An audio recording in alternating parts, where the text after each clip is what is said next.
How's everybody doing? Caitlin, I'm doing. I don't know if it's I had a crusty week at work. Yeah, you did. Or if it's that these 2 episodes were just absolutely out of left field. Like nothing I would have expected for this show. Somehow. Because at the same time, everything that happened is exactly what I should have expected. Correct. But wowie. Zooey mama. I feel like it's like last week I watched the episodes and I had such a high of like, oh my god, they kissed under the moon. This is great. And then like this week I watched episode 6 and I was like, yeah. And then episode 7 happened and I was like, fuck, what's going on? The dread that came over me. I was like, oh no, like I know it's all gonna be okay because it is going to be okay. Don't you fucking worry. It's all gonna be fine. But oh my god, I need these 2 dumbasses to talk to each other and stop leaving!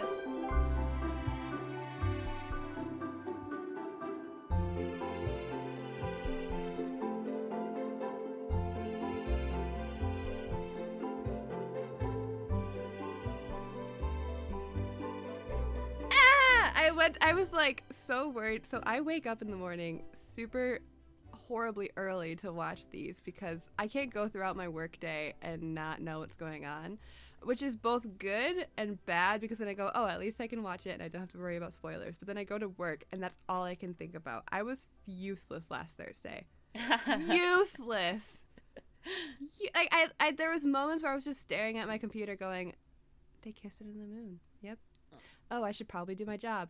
This week, it was like I was able to go out and do my job, but then I would remember and then just it was like a horrible feeling of dread. I'm like, it's going to be fine, I think.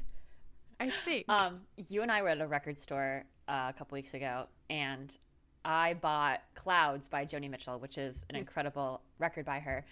And I don't have my record player here with me at my parents' house, and I can't tell you how much I'm kicking myself in the pants for this because the urge I had after these episodes to just like put on both sides now and lay on the floor with a glass of wine and like cry and then just like lift it up and pour it all over my face and then cry again to just really have my Emma Thompson moment from Love Actually. Yeah. It's Jover. It's Jover. It's Jover. So much over for us. Oh my god. Let's get into it. Yeah. Let's get into it. Tell me where you want to start, Caitlin. I want you to guide this conversation since capitalism did really get me right in the teeth this week. I gotta tell you, I feel like we just gotta go right into everything that's happening between Ed and Steed because there was so much that happened these 2 episodes.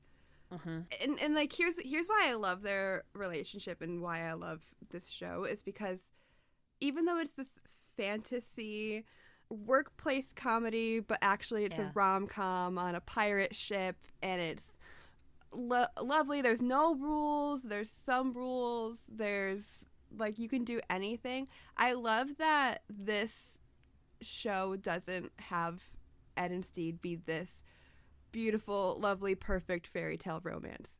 And it's been like that from the beginning. I think it's like it's incredible that they met each other, but they're not gonna kiss and make up immediately. And I respect that so much. I say through gritted teeth because this is making me crazy. I think also it's like watching it live this time around is killing me because at least when I started the show, like it was all almost out, and by the time it all ended, all the episodes were out, so I could just watch it on my own time. So like having to wait a week is like actually like a shovel's being taken to my brain, and the mental health is just declining. Like I can't do it. But I just love that their romance isn't just be like, it's all gonna be fine, and they're okay now, and now let's just go on where everything is all happy and lovely. Even though I would love that, but I don't love that because I feel like that would do such a disservice to their story and to them as characters. So I mentioned this article last week in our last episode, but I literally can't stop thinking about it, and every episode since, all 2 of them, has just reiterated the points made in it and why it's making me insane in both the positive, like this is really well written dynamic, and negative, oh my god, please let them talk. We only have 1 episode left. I'm terrified. So in an interview with Polygon, which I will link in our little description, David Jenkins talks about Ed and Steed's romance and how that will all play out moving forward. And he talks about seeing the work that needs to be put into a relationship when you have two people like Ed and Steed who run and disrupt their relationships in their lives. And my favorite bit from the article is towards the end where David says, there are times when a relationship is not always fun. You're like, shit. I don't know. You stopped growing and I'm still growing. I stopped growing and you're still growing. These are the things I like to see in a fantasy story about love because I think that a lot of times we don't. We get this idealized version of love, but love is work, and I'd like to see that in my fantasy a little bit. I think that's a helpful thing to see so we don't all think, oh, I'm going to fall in love and that will be it. I'll meet my one. It's like, no, motherfucker. Love is work and it's hard. And then you do the work and hopefully it works out. I think that's great. I love that so much because, like, I love seeing that it's not you meet the perfect person, fall in love, and everything is all happy and wonderful because that's not true. That doesn't happen in real life. And I think those stories are nice to have and nice to see sometimes. But I love that the story between Ed and Steed is that these are two people who are clearly in love, and it's incredible that they even met and that they want to be together so bad. But they have so much growth to do. And in order for them to be able to get to that soft, lovely fairy tale romance, they have to put some work into it. I'm really fascinated and impressed, I'd say, by the nuances that constantly are finding their way into this silly pirate show. Yeah. To the extent that, like, you know, I think it's really easy for us to roll the end credits on a relationship when you meet somebody in real life and you fall in love and you think, okay, this is it. I've checked the box. There's nothing else I have to do now. It's just... for the rest of my life, I'll be in this linear relationship where everything works until it doesn't, maybe. And I like that this show doesn't do that. I like that we get to see that there's something kind of liquid about love. Like, yeah. And there's something very liquid about the way that people change over time. And it doesn't, like, oftentimes in relationships, in real life, we're never just changing together. Usually one of us is going through like a really difficult time and the other has figured it all out. Like that's the nature of love. That's the nature of romantic relationships. So I agree with you. I think that's awesome that we're seeing that in this show. Yeah. And like also within this season, it's been 4 days, I think. It's been like roughly 4 days since Ed came out of purgatory and they reunited. That's not enough time for everything to be fixed or like solved and for them to just go all into it. Like they need to take it slow, but they're both win prone. And honestly, I think if Ed and Steed actually took it slow and everything went smoothly, I think a part of me would be just a little bit disappointed because that's not them. And these two characters are so complex and so, like, mentally interesting. I think it would be a disservice to not let them, like, fuck up along the way. Yeah, and to that point, it's like, I think something that is hard to nail down is if it feels a little off, like if the last 2 episodes feels a little off, specifically with regards to their dynamic, I think that's kind of the point. Yeah. Like, it's the point is that, like, they're doing everything that the audience is expecting them to do in a relationship that they were expecting to do in their relationship. But because of the pacing, because they're not taking their time, they're whim prone. It's all off. It's all wrong. And like the last 2 episodes makes you feel that way. You feel kind of like it's kind of jarring, you know? Yeah.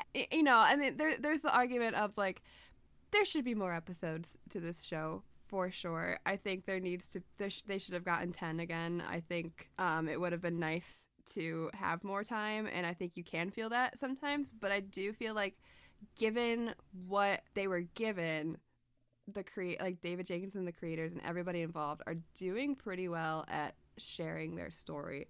So to that point, like Ed and Steed are both super uncomfy and insecure about who they have been their entire life. And they are so desperately trying to grasp onto what the other knows so well. So Steed thinks that being soft and gentle is a weakness because that's what he was bullied for and berated for by his father. And so he wants to be this great, fearsome pirate like Ed is.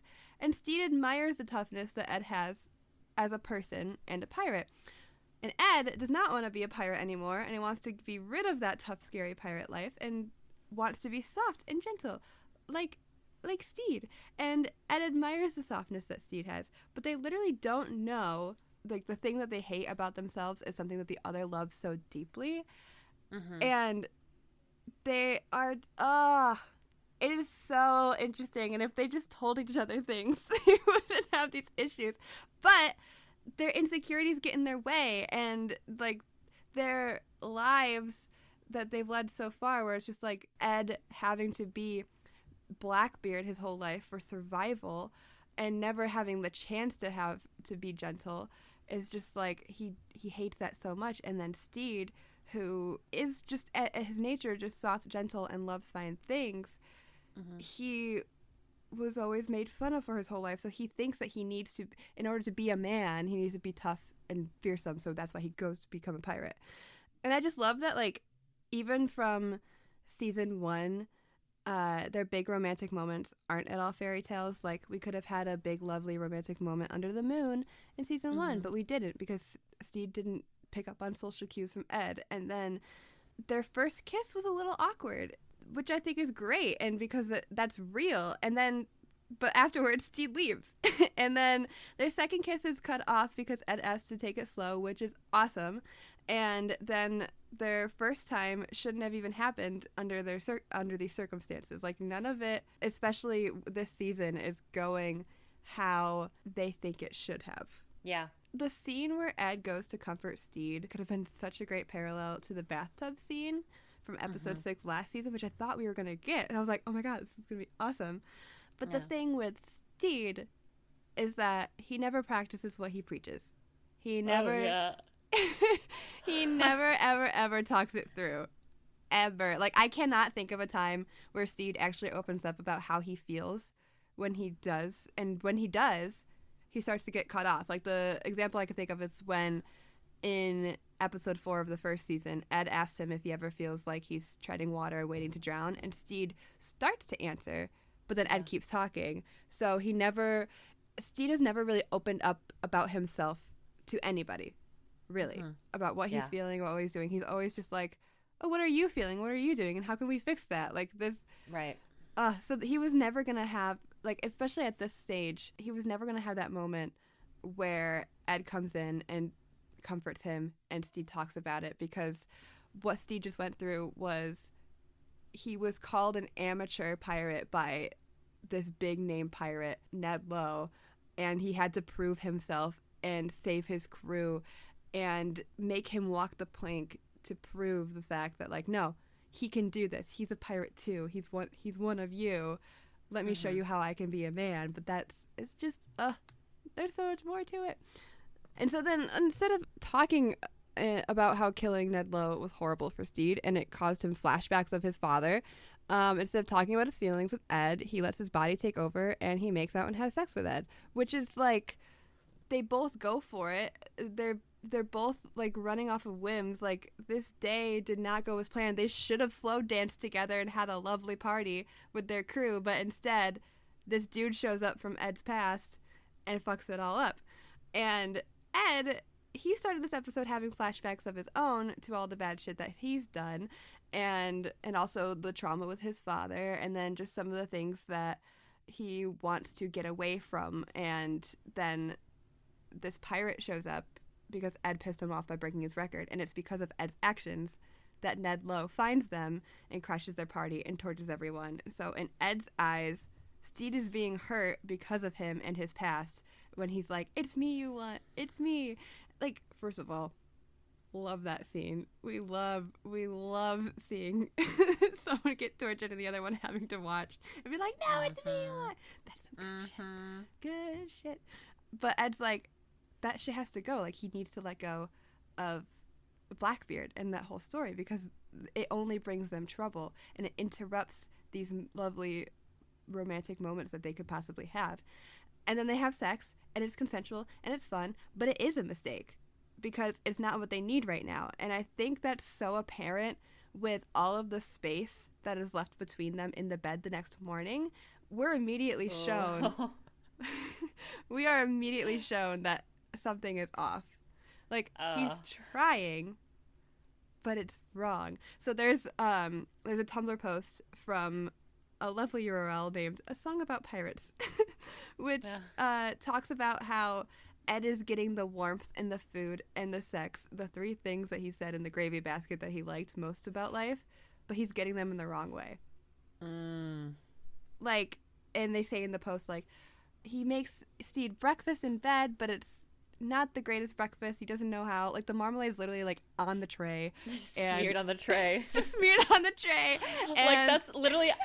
it's funny because, like, it doesn't work, but also at a Michelin star restaurant in the city I live in, it would work. It would work. And every single upper class white person in the vicinity, in the circumference of the restaurant, would dig it. Yeah. Everyone who lives in that neighborhood would be like, have you been to Bellugio's? They smear their jam right on the tray. It's right on the tray. So chic. Good. Oh my god. So no one's doing it like Bellugio's. And it's like $75 for a little smear. At the end, they're like, that's $180, and gratuity is not included. So like, you know, the breakfast isn't great. The toast is taken has a bite taken out of it by Ed. There's twine there. There's twine. There's just twine. He panicked. That was one of my favorite lines from the episode. Here's the thing about the twine. When I first saw it, I was like, what does this symbolize? I was like, the brain rot took over, and it's just like, are you gonna like tie it? Is it like a symbolism for tying the knot? But they're loose right now, and they're separate because they're not there yet. But eventually, is the twine gonna be knotted together like their lives will be? Anyway, that was a thought I had. But anyway, so the food is off, the sex happened, but not where it should have. And like, they still haven't talked about everything. They should still be taking it slow. Like, literally, like a day ago, maybe 1 or 2 days ago, Ed cut off a kiss, and he's just like, "Can we take it slow?" And they're like, "Yeah." And then they have sex the next day, which is like kind of hilarious, but also like, y'all. So that part's off. And then the warmth in this post, it says like Ed starts off the episode outside on the ship, and it's cold, and he's got his robe on, but it's like a cold winter morning to me, like where the sun is shining, but it's -30, you know? Like, it is so cold and you can't stand it. And there's something off about it. And there's the space in between the bed. I can't emphasize enough how odd that was to have them. I mean, like, yeah, they can sit at opposite ends of the bed, but it's not like it was cozy. It was off. Because they shouldn't have had sex yet. They shouldn't have done that.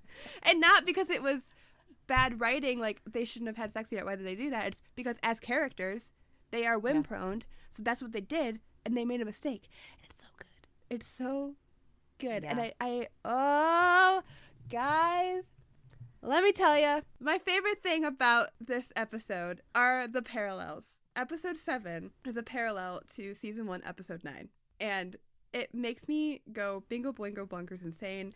And explain this, because I've wiped the hard drive. Like, I can't put 2 and 2 together to save my life. I need you to just put up a poster board for me right here, right now, and I need you to take some twine, and just like use it to connect the dots, because I'm lost. Help me. Help. Okay. Well, I have a whole table written in my notes because I am a visual learner and I need to see it. Literally, like, after this episode aired, I was just like, I have so many thoughts, and I would like text it to like another friend, or I would like make a post on Tumblr, or I would like just jot notes down on my notes app on my phone, and I'd be like, I don't know where to put any of this, and I don't know if any of this makes sense. So if you're still here and you're like, Caitlin, you're insane, I know, just go with it. It's fine. Don't worry about it. I'm gonna do my best. But this, I could make a whole PowerPoint. Last week, I made a PowerPoint for Caitlin on one of the most critical ships in my life. Yeah. And gave it to her, and I'm like, you sound so much like me right now. It's so unsettling. I'm so worried about you, because the mindset that I was in when I made that PowerPoint. It was a good PowerPoint. It was a great PowerPoint. It was convincing. I was compelling, yes. But I was convinced. But that's how you sound. Thank you. So, okay, these parallels, all right? In this season, Ed sees Steed kill Ned Lowe and begs Steed not to do it because now Steed has done something that Ed hates about himself and now he thinks he's ruined Steed. Oh. Right? Mm-hmm. Yeah, and also, Steed didn't have to kill Ned Lowe. He already won. He already had it handled. Mm-hmm. But because Steed thinks he needs to prove himself as a pirate, as a person, he kills him. And Ed, if you look at Ed's face as Steed is making Ned walk the plank, it is so broken. Like, he's looking at him with just like, oh no, I did this. Because again, Ned Lowe only showed up because Ed broke his record in the aftermath of Steed leaving and everything. Like, yeah. So he's already like, oh great, I ruined Steed. I ruined the soft, gentle, lovely man whom I love, and now he's killed somebody in cold blood. In episode 9 of season 1, Ed shaves his beard and renounces his piracy, giving up the legend of Blackbeard, and Steed thinks he's ruined Ed by doing that. Right. Now Steed is becoming a famous pirate, something that Ed was but no longer wants to be. And in last season, Ed is ready to leave piracy, run off to China, and start a new, non-piratical, simple life, which is what Steed ran away from home for, to get away from his mundane life. And this season, Steed initiates sexy time, and then later Ed leaves. And then in the last season, Ed kisses Steed, and then later Steed leaves. And then I think a really, like, the biggest point here is that Jackie tells Ed how Steed is becoming the man now. Like, he is the pirate now. He's well known. He's infamous. And Ed tells her that he doesn't want to be a pirate anymore, and it's not a phase. It's not just a phase. And she goes, well, does Steed know that? And you look over, and Steed is just living his best life. He's getting drinks poured down his throat for him. He's yelling things like, I'm the sea god. And you see Ed look at him, and he just goes, shit. And in the rest of the episode, he's in quiet contemplation. And then when he does talk to Steed, he panics and leaves because Steed is becoming what he's trying to give up. And Steed is loving it. And last season, Chauncey tells Steed that he defiles beautiful things, and Steed believes him because he thinks he's ruined Ed. In order to stop ruining Ed, he panics and leaves because Ed is becoming what he's trying to give up. So this was Ed's "you defile beautiful things" moment. That's nuts. You're nuts. You're crazy. You're crazy for that one. Wow. I know. Yeah, and that's why I love it, because this bitch loves her parallels. And this was this was everything. Yeah, I feel like this is something that David does really well, is like I don't even know. I can't wrap my head around as a writer how you go about kind of create, like, taking your first season and then holding a mirror up to it. Yeah. But still keeping it unique and fresh and interesting. But it's like a funhouse mirror. oh wow, the visuals. Oh, I love that. It's like a funhouse mirror. I love that. I'm chewing on that. Which is what it feels like with these episodes. It's like, we talked about this, like, we're chewing on it. We're digging in, but it does feel like that. Like, there's so much to parse out just in like this last 2 episodes in terms of their relationship and the way that they interact with each other, and like this giant fear that they share, that they're not good enough for each other. They're not good enough for each other, and they're ruining each other. Yeah. And it's like, you two are so afraid. You're so frightened by the prospect of being together. That this is what happens every time, which is both such great queer representation, but also like just devastating, because it's like, like, as much as we all want them to have this great domestic contentment, and we do get that a little bit this season, that's not really them, like, at the end of the day, maybe one day when they learn and they grow and they get to the point where they can both understand that it's this fear that's holding them back, maybe one day. But right now, we're in the middle of watching a very early relationship, a very fresh love try to sort itself out, and it's like, oh great, and we're having so much fun. It's awesome. It's really awesome. Yeah. But like the best thing about this is that it is all going to be okay. It is. Yeah. It is. Maybe. Could be. Believe me, it is. It is. It's gonna be okay. I'm a little terrified that we only have one more episode left to wrap everything up. But if we can just get these two idiots to talk to each other, great. Yeah. I'll be happy. Yeah. Because it will be okay. These two are going to realize that in the end, it's each other that they want. Steve is going to realize that when he ran away from home, the thing that he wanted wasn't an adventurous life as a pirate.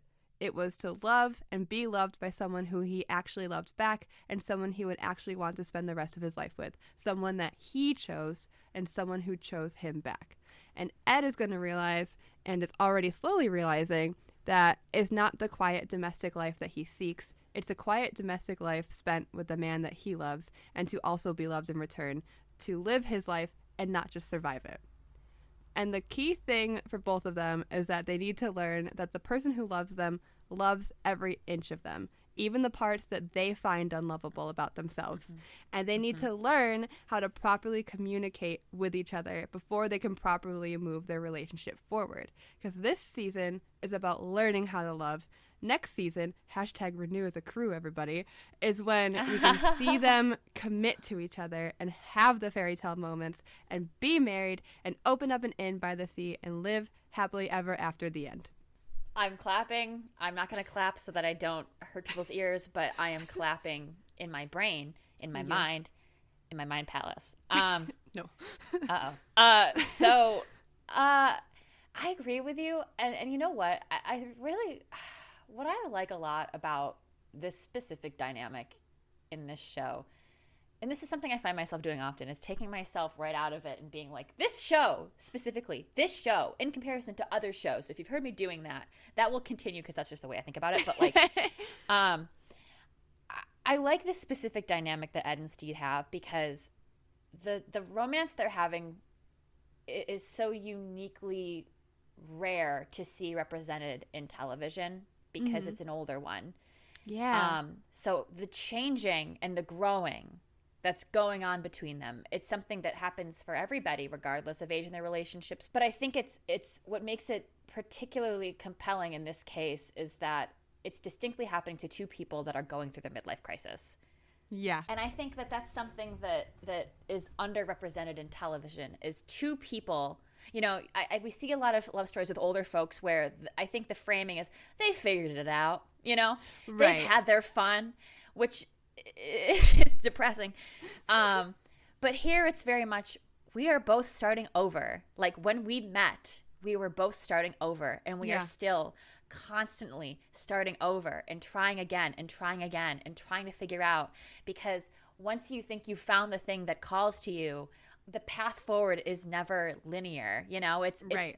There is a lot of trying and failing, a lot of practice that goes into making things work. It's almost never natural, despite what we're led to believe. So I like this a lot. I think where there was a world a couple of months ago where I would have been like, I'm looking forward to them getting back together this season and just being domestic. I think that the pace that David and Alex and the other incredible writers and creators on the show are trying to set for their relationship, I think that it's palpable. I think it makes sense. To me, it's interesting because it reminds me a little bit of what happened with Good Omens this season, where it's like, again, they're never really on the same page, you know?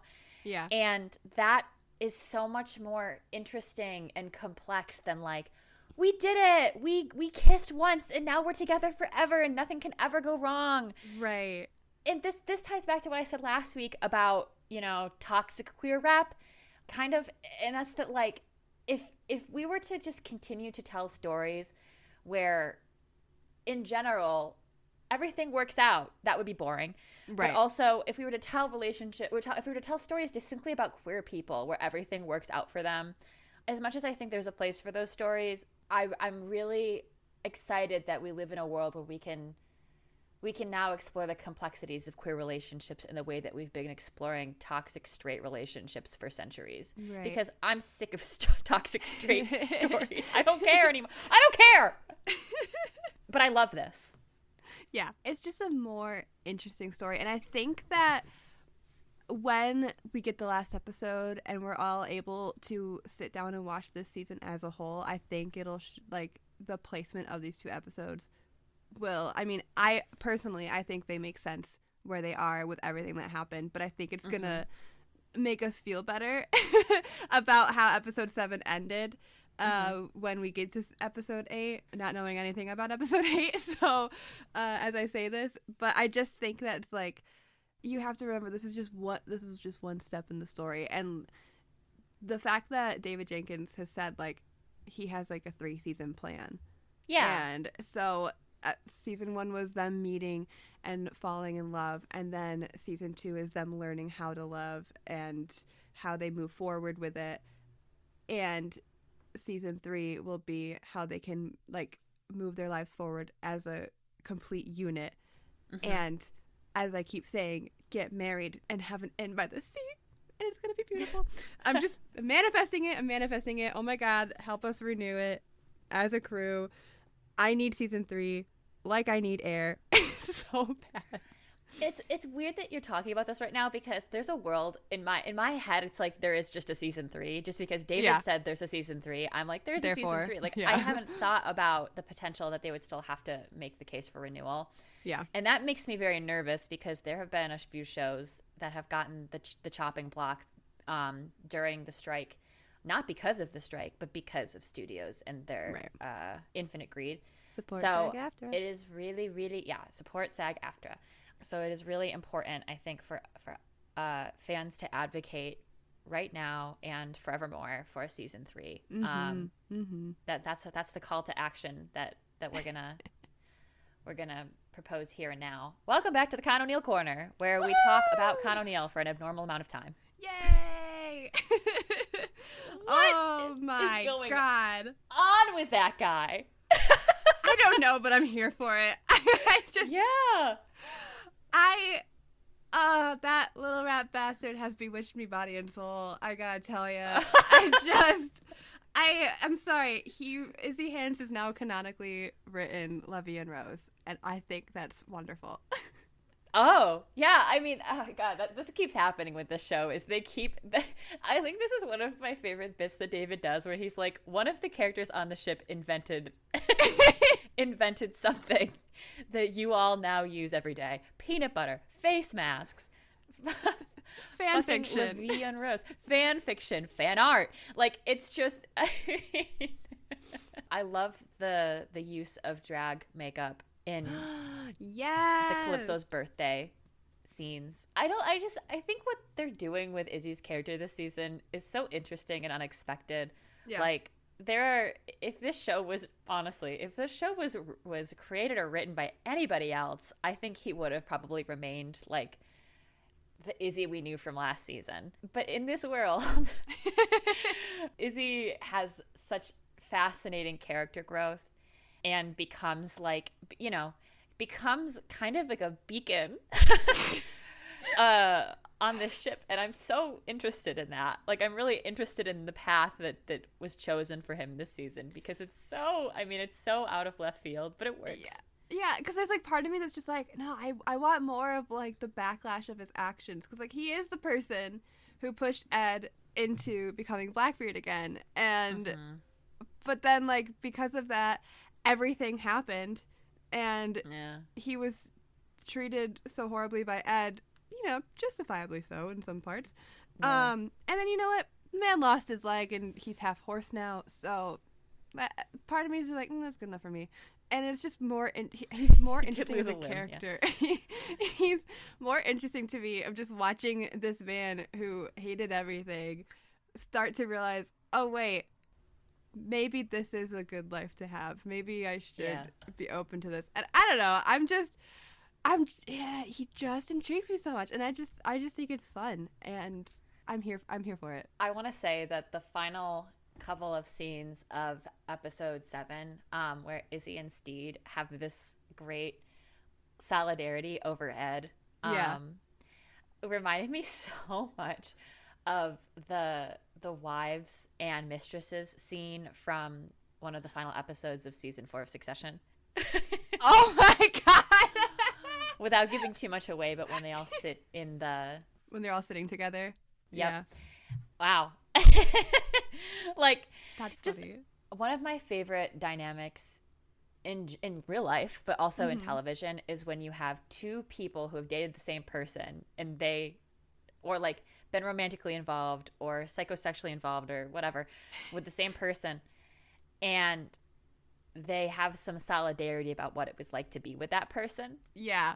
It's such a great it's such a good dynamic, because it's like there are only a couple people in the entire world, depending on this person's, their body count, who understand the specific experience of being in love with a particular person. There are only a couple people in the world that have that shared experience, which I think is kind of marvelous. And to see those two people interact, it's like, oh my gosh, it's one of my favorite bits, like in romantic comedies in general. Oh, don't you hate when he does that thing where he like, when he sips his coffee, crinkles his nose? Oh yeah. He does that still. It's like, oh my gosh, you two people, you know that person. You know that person so intimately in a way that no one else does. And you can relate on that front. Oh. And you have no one else to relate to but that other person that they've been with. And it's just like a special kind of friendship right there. It is. And that's why, like, when Izzy's just like, well, you know what he did to me when I told him I loved him? He shot me in the leg. So yeah. You're doing okay, bud. Like, it's going to be fine. Yeah. It's so great. Oh gosh, it's great. Yeah. I also like that when Steed was going against Zhang and he had like all of this crew come up behind him, not any of his original crew, by the way, it was just all these people. Sorry, I got a notification from my fantasy football. Don't worry about it. Don't worry about it. Are you winning? It's Saturday, so I've only had one game, but yes, I am winning. Thank you, everybody. Amazing. In case you're wondering, I'm winning my fantasy football league this week. This is my middle-aged dad trait that I have. My middle-aged dad trait is alcoholism. Hey, that's a different conversation for a different platform and a different room full of other anonymous people. But you're right. Will you drive me? Yeah, of course. Okay. What do you think we're doing after? So he has all these people that Steed has accumulated throughout his high of being a famous pirate stand behind him to defend him. I love that Izzy was one of them. Yeah. Like, nobody else in his crew, I mean, I don't think anybody else was there besides Olu, Jim, and Archie. But, like, Izzy was the only remaining... Like, he didn't have to stand up and go behind Steed. But I like seeing that he's just like, oh, my captain is being threatened. His captain is Steed now. And he's ready to, like we've said on the podcast, like, ready to grab his sword and fight. Although it was so much fun to watch Steed get his ass handed by Zhang because, holy shit, he's so stupid. I love him. I love my canceled man, Steed Violent. But man, was humbled. So dumb. He was humbled, as he should. I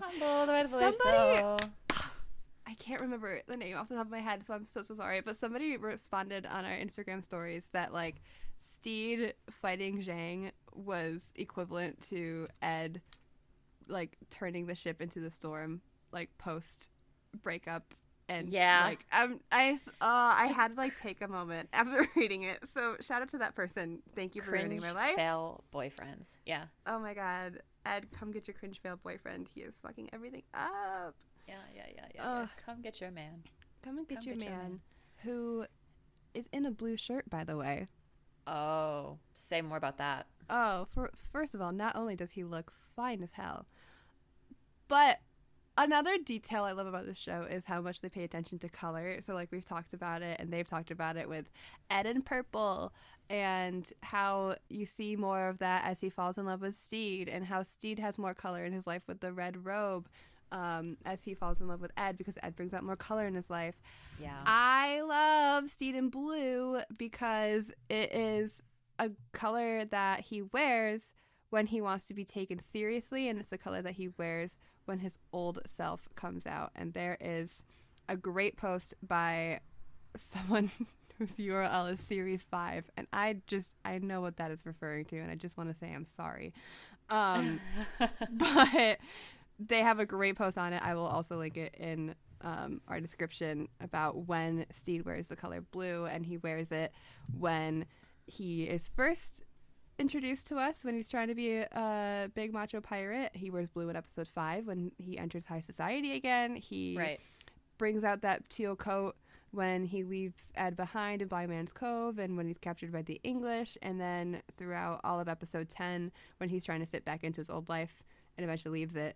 He leaves a corpse dressed in teal, and now Steed is back in blue, teal, whatever you want to call, like shade of blue, but it's the pirate version because he is trying to be taken seriously, and his old self is coming out, and his old self is coming out through the flashbacks that he has, and it's coming out through him needing to overcompensate for being himself, so then he has to just let his body take over and not actually talk things through, and he has to prove himself in some way, even though he doesn't have to, because he already won against Ned Lowe. He did not have to make him walk the plank, but because he was threatened and called an amateur and one of Blackbeard's pets, he has to prove himself. So he's back in blue, and he's in blue throughout all of episode 7, and Ed is in a blue robe at the beginning of episode 7. Head in my hands as you color me blue. Alexa, play Norman fucking Rockwell.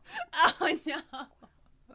It always comes back to her. It does. Color theory is so important. That's one of those things that I think always gets like we don't pay as much attention to it as we should. In this show we do. But you know, like if you're insane, you do. Yeah. No, totally. But also it's like somebody had to sit there who knows the show, who's read the script, who knows the characters, and like make a conscious decision about how to dress them based on what they know about them. And like I feel like I forget that all the time, you know, if I'm watching something casually, but then it comes back to me and I'm like, oh my God, somebody intentionally made that choice. So it means something. It means something, you know? It's like the choice of the black cravat, who I miss, by the way. Where is she? Where did she go?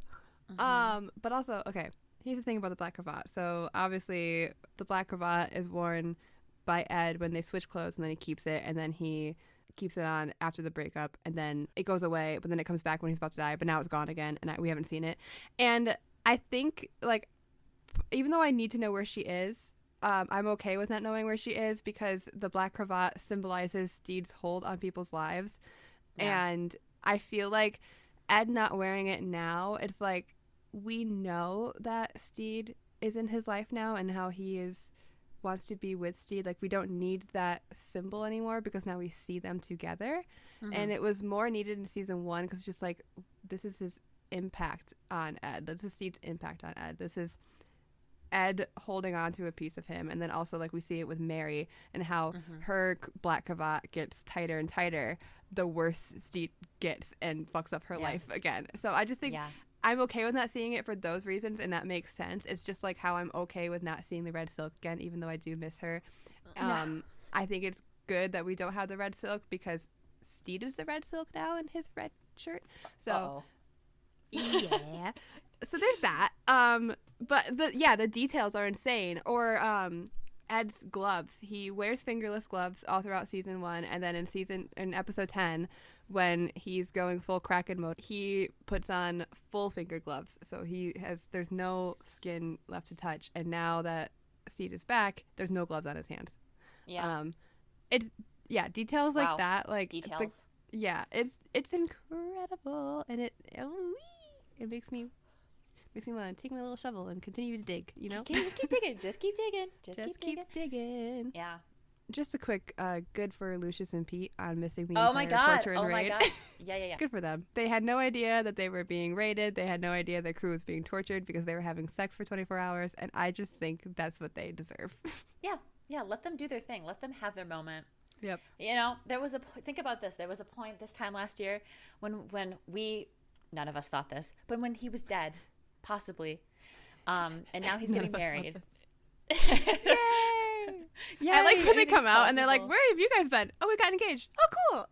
Yeah. Good for you. Good for you. Good for you. So you did it. Wedding next episode? Wedding next episode.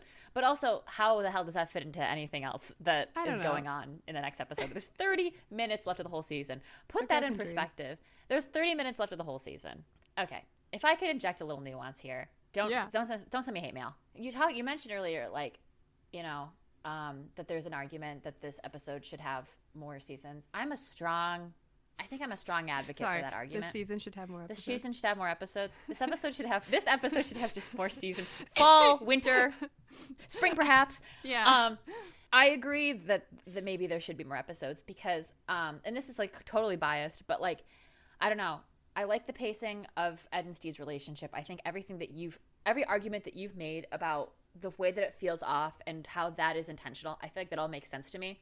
Yeah. I really think that this show deserves so much more attention from HBO so that it can continue to flourish. Like, I don't know how to put because there are times this last 2 episodes, admittedly, where I was like, I need the pacing to, like, girl, the pacing, you know? And it didn't have anything to do with the writing. I don't think it had anything to do with David. I don't think it had anything to do with the way that, with any of the people that put their hearts and souls into it. Right. To me, I think the responsibility to do better, the responsibility to give a show like this the time to tell the stories that fans want falls completely on HBO. So my call to action is not just that we have season 3 get renewed, but also that, like, HBO, and I don't know what my ask is here, potentially maybe 10 episodes, potentially just, you know, giving them a whole giant pot of money for no good reason except that I want them to have money. But, like, right. I think my ask is, like, HBO needs to pay more attention to this show and see its value for its fans, because it has this huge fan base.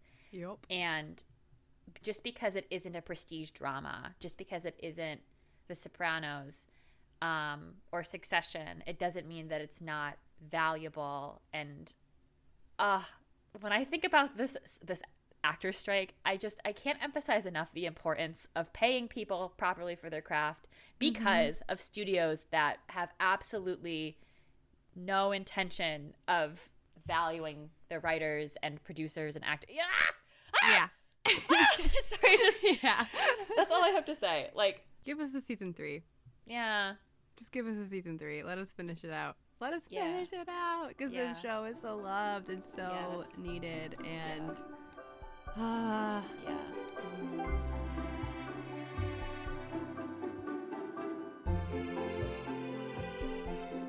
This last 2 episodes gave me Calypso's birthday, gave me new villains, Sax,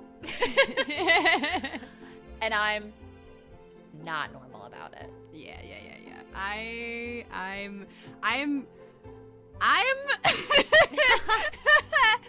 I'm so excited to see how this all plays out. I am terrified that there's only 30 minutes left of the season. I can't believe we're already at the finale. Scary. But I have still thoroughly enjoyed every episode of this season so far, and I'm having a great time, and I'm definitely not normal about it, and I think I'll be super insane about it next week. Forever. Thank you for listening. Yes, please subscribe to our podcast wherever you get your podcasts. Yeah. Please rate us. Please come talk to us on TikTok and Instagram and tell us what you thought of this week's episode. And Tumblr. Of the show and of our podcast. Yeah. And love talking to you. Yeah. Bye. Love you. Bye.